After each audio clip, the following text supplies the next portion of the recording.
Kumusta kayo lahat? Ngayon ay may bago na naman akong project. This time medyo mabigat ito, medyo malaki, medyo mahirap. At sa madaling salita, mahirap talaga gawin. Pero kayang-kaya naman. Okay, this time ang magiging project ko ngayon ay mga lagayan ng mga mineral waters na mga bottled mineral water. So ang design, eto. Parang korting ano rin siya, mineral water, parang bote rin siya, kaya lang medyo malaki ito kasi ang total height niya ay nasa 100 inches in 3/4. Tapos itong kanyang diameter 41 inches. So ganito kalaki ang aking gagawin. So mahigit ano ito, mahigit 8 feet. So medyo malaki-laki. Ang pinakamahirap gawin dito ay itong mga bilog dito. 1, 2, 3, 4, 5. Kasi malalaki ito. Malaking diameter ang bilog na ito. So medyo maselan trabahuin ito. Kasi ang ginagamit kong materyales ay mga square bar. Okay, so para makabuo na ito, kinakailangan talaga ng pasensya, tiyaga talaga. Kasi pagka nagbibilog tayo ng mga square bar, pumipilipit talaga yan. Napakahirap trabahuin ng square bar pagka binibilog, lalo na't malalaki. Okay, so for the meantime, ang concentration ko muna ngayon ay ito. Kasi ito ay steel matting ito. Itong lugar na ito. Tsaka yun. Itong dalawang portion na ito. Then yung iba naman, ano na lang ito, flat bar ito rito na nakabend, tapos nakabilog na flat bar. So para pagka kasako ng steel matting, isang pasadahan lang itong portion na ito at saka ito, parehong kanyan, parehong steel matting. So pagsasabayin ko na itong i-assemble. Pero bago magawa itong ganito, kinakailangan munang magawa na tayo ng tinatawag na jigs. Yun yung nasa likuran ko. Yan.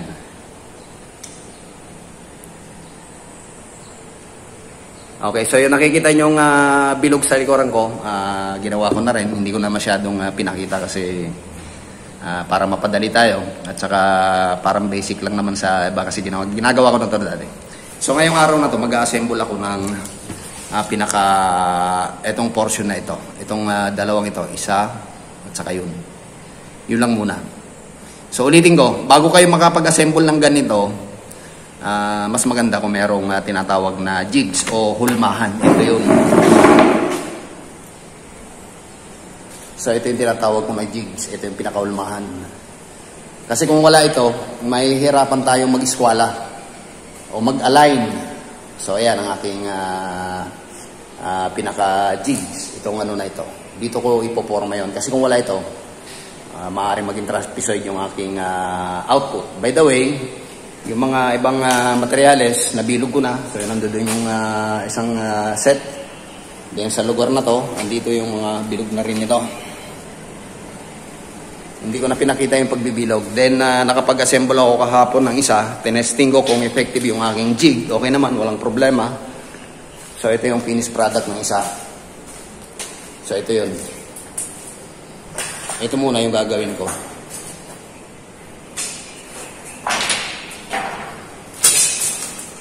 Okay, so para mas nabivisualize nyo, puntahan natin yung sample na ginawa ko nung araw. Kasi dati nagawa na ako nito. Okay, so pupuntahan natin yung mga ginawa ko nung araw na mga lagayan ng mga bottled mineral water.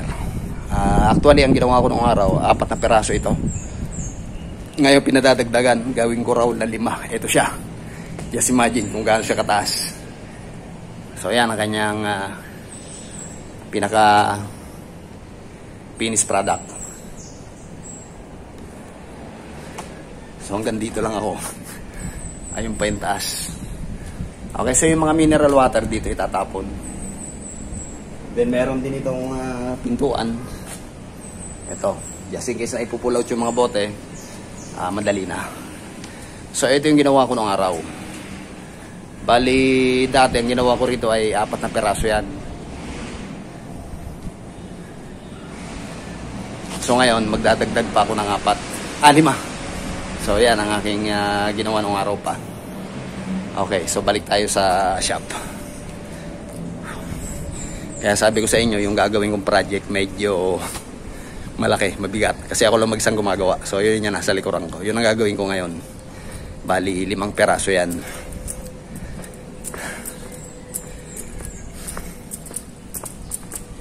Okay, sa paggawa ng ganito, hindi mo basta-basta mabubuo yan. Kinakailangan by section para mabuo. Kasi masyado malaki yun. Hindi mo basta-basta ma-align yun ng buuhan kung i-assemble mo. So, ang ginagawa ko rito ay by section. So, yung lower parts na muna yung aking concentration ngayon. So, ito yun. Then, ang kanyang pinaka dingding, ito yung mga steel matting.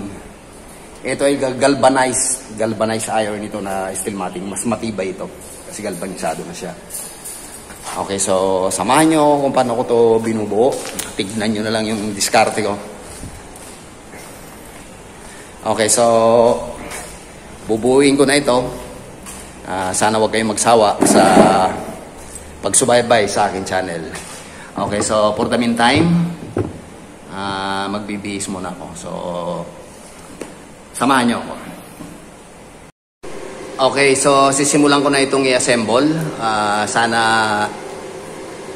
samahan nyo ako. Okay, so sa mga baguhan dyan, ingat lang, lalo-lalo na yung mga baguhan sa welding. Maski na luma pa rin na dati ng welder. Okay, unang-una, yung safety natin sa mata. So, magamit lagi ako ng salamin. Okay, so dahil sa pag-assemble lang ito, hindi ako masyadong gagamit ng face shield kasi masyadong sagabal. So, pinaka-safe muna. So, sa mata, kinakailangan lagi may salamin. Ngayon, kung may gloves kayo, mas maganda gumamit ng gloves. Pero ito hindi official, ano lang ito. At least, pang protection na rin. Kasi yung pinaka-official ay leather. Okay, so for the meantime, ito na muna ang gagamitin ko. Okay, so sisimulan ko na itong i-assemble. Sana pulutin nyo yung mapupulot nyo. Okay, so maraming salamat sa pagsubaybay.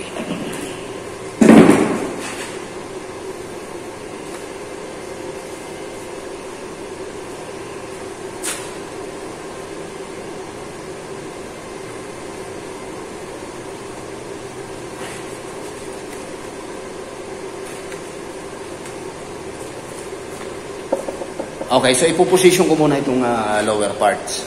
Ito yung pinakailalim.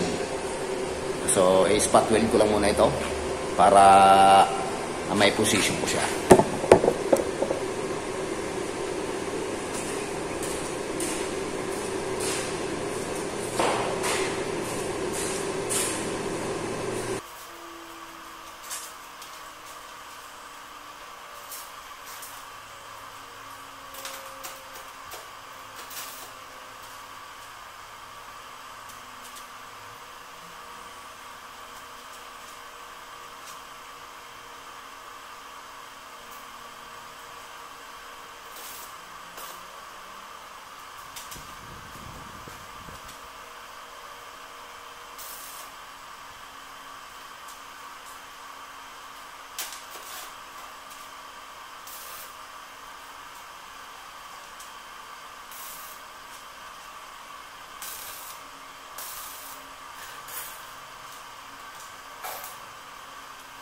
Okay, so naispatan ko na yung aking bilog na pangilalim. So babalik rin natin yan para makapag-proceed tayo sa pinaka-gitnang parts.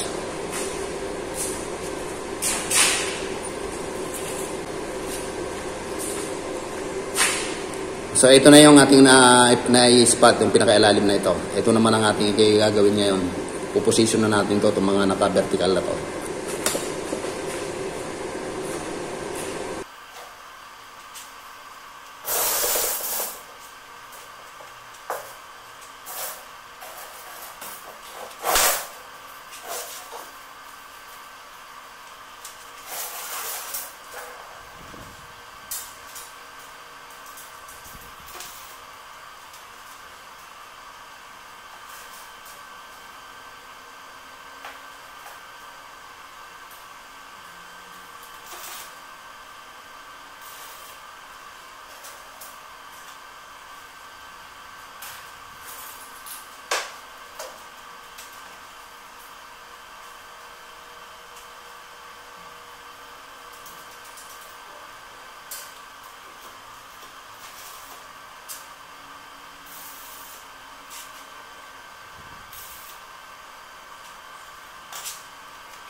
Okay, so ilalagay ko na itong mga pang vertical na ito.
Tatanggalin ko muna yung temporary brace na nasa ilalim para makapag-layout ako yung tatamaan ng pang vertical na parts.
Okay, so medyo mainit na talaga. So bubuksan ko na electric fan, kaya lang medyo maingay, magiging maingay ito ha. Sundan nyo na lang kung paano ko ito ginagawa.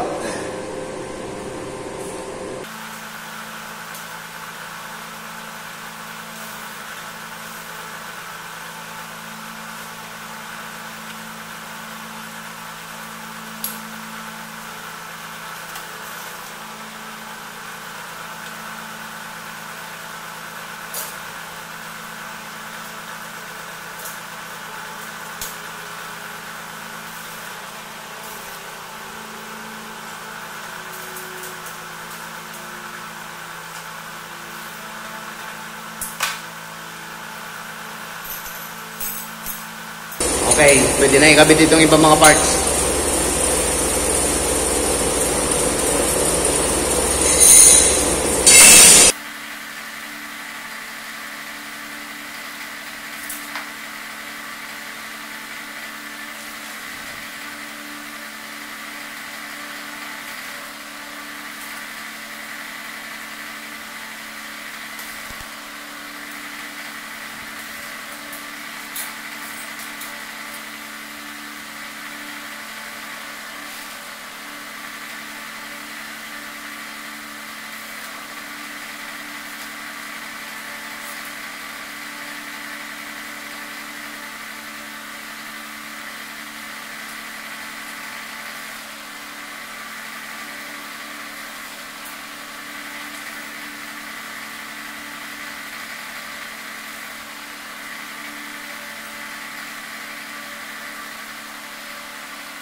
Meron pang ibabaw na bilog.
Okay, so kung makikita nyo, nakaporma na yung ating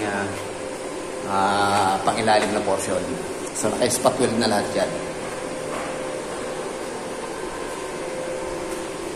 Then ipo-full weld na lang itong loob na ito. Then saka ko tatanggalin. Okay, so kung napapansin niyo noong nag-assemble ako, wala na akong mga measurement.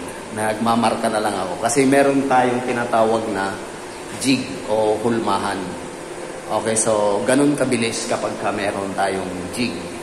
Hindi na natin problema yung mga panibagong sukat-sukat. So nakita nyo naman kung paano ko ito i-perform.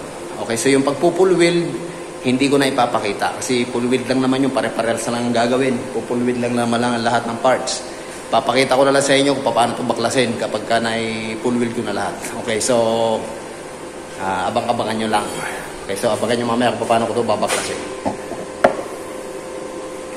Okay, so ipo-full weld ko na muna ito.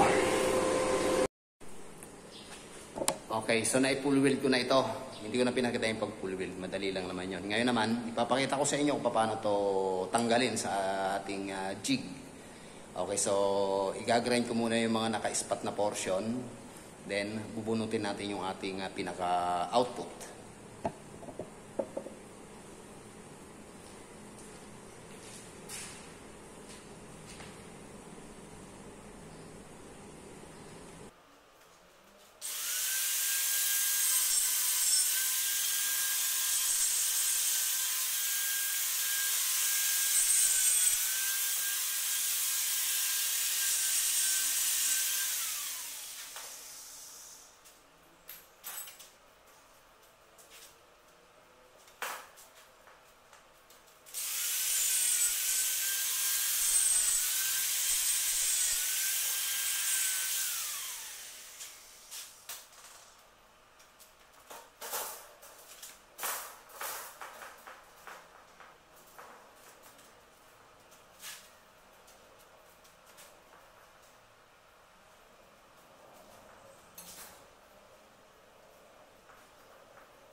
Okay.